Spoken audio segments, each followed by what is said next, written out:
بسم اللہ الرحمن الرحیم۔ محترم ناظرین، اخلاق کا تعلیم سے کوئی تعلق نہیں۔ میں نے ان پڑھ کو باادب اور پڑھے لکھوں کو بدتمیز دیکھا ہے۔ تھوڑی دیر دونوں کانوں میں انگلیاں ڈال کر رکھنے سے دماغ تر و تازہ ہو جاتا ہے۔ نہار منہ گڑ کھاؤ، جلد تر و تازہ رہتی ہے۔ جب آپ مشکلات میں ہوتے ہیں تو آپ اکثر سوچتے ہیں کہ اللہ کہاں ہے؟ یاد رکھیے، امتحان کے دوران استاد ہمیشہ خاموش ہوتا ہے۔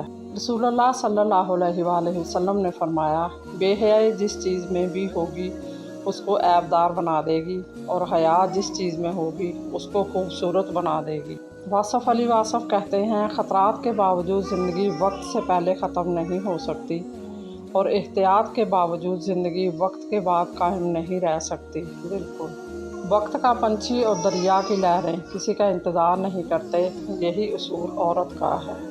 خوبصورتی دیر پا نہیں ہوتی، جلد ہی مرجھا جاتی ہے، لیکن سادہ شکل کی یہ خوبی ہے کہ ہمیشہ سادہ شکل ہی رہتی ہے۔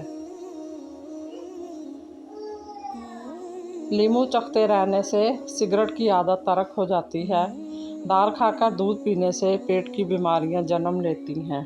کسی نے بزرگ سے پوچھا، انسان میں کتنے عیب ہوتے ہیں؟ جواب ملا، بے شمار، لیکن ایک خوبی سب پر پردہ ڈال دیتی ہے، اور وہ ہے زبان پر قبض۔ پیار، اعتبار اور دہاڑ، اس میں کبھی ڈنڈی نہ مارنا، سونا بن جاؤ گے۔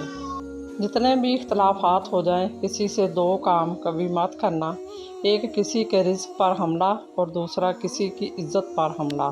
مزید اسی طرح کی اچھی اور معلوماتی ویڈیو دیکھنے کے لیے میرے چینل کو سبسکرائب کریں، اور اگر آپ کو ویڈیو اچھی لگے تو پلیز لائک ضرور کر دیا کریں۔ اللہ آپ کا اور میرا حامی و ناصر ہو۔ جزاک اللہ۔